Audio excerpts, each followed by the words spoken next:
I was a student at the U of A, and this is back in 1986. And the Arizona-Mexico Commission at the time was looking for some information and some updates on the status of the maquila industry in Nogales-Sonora. So at the University of Arizona, under then Director Macario Saldate and Bill Borland, we created the University Research Associates. It was a group of students at the U of A commissioned to conduct a number of empirical studies, like literally going down to Nogales, conducting surveys, and reporting that back to the commission and to the governors. So I started with the commission in 1986-87 as a student, providing information through the U of A back to the Arizona-Mexico Commission. I think the AMC has been tremendously influential in both me personally as well as professionally. I should say that I started out as a student. I eventually became a member of the board of directors, became the head of the strategic planning for the AMC. I eventually stepped off the board and became an advisor to the Arizona-Mexico Commission in the office of the governor.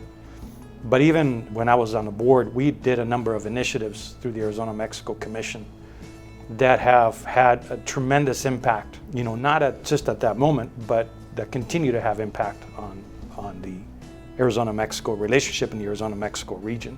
We fought against certain initiatives, and we fought for other in support of other initiatives.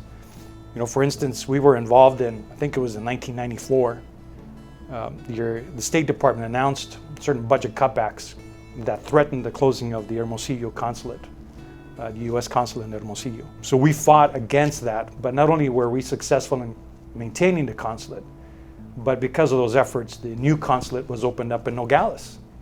Eventually, that consulate has become a consulate general, so we have 2 consulate generals in Sonora, and it is the only state in all of Mexico that has 2 consulates.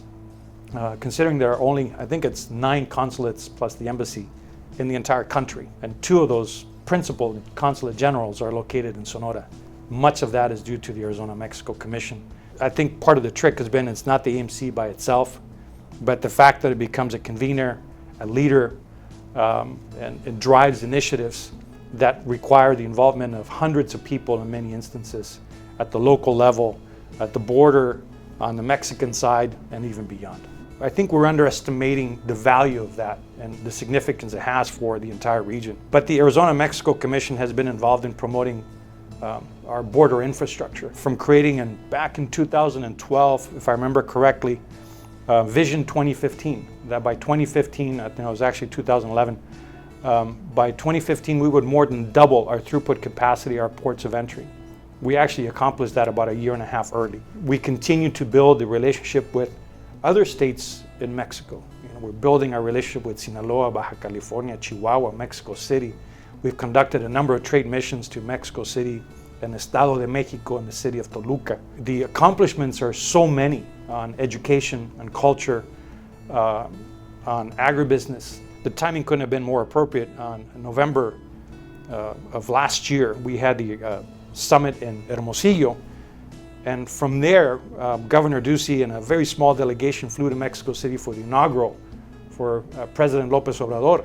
And Governor Ducey and Governor Pavlovich had just signed a bilateral agreement to help the flow of cattle and the inspection process that cattle has to go through at the Arizona-Sonora border in order for the cattle to go back and forth, and depending on the size of the cattle, they go for feed or they come for sale. We land in Mexico City, meet with then the formally designated new ambassador of Mexico to the United States. Turns out her brother lives in Tucson, and he's in the cattle business, and he takes cattle across the border. You couldn't have planned this any better. Literally 24 hours before, the 2 governors signed an agreement to help facilitate the flow of cattle.